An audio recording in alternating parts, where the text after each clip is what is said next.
Here's the truth. Most traders don't fail because they pick the wrong coin. They fail because they ignore risk.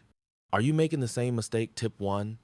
Never risk more than 1-2% of your account per trade. Even if you lose 5 times in a row, you're still in the game. Tip 2. Always use a stop loss. Think of it as your safety net. Without it, one bad move can wipe you out.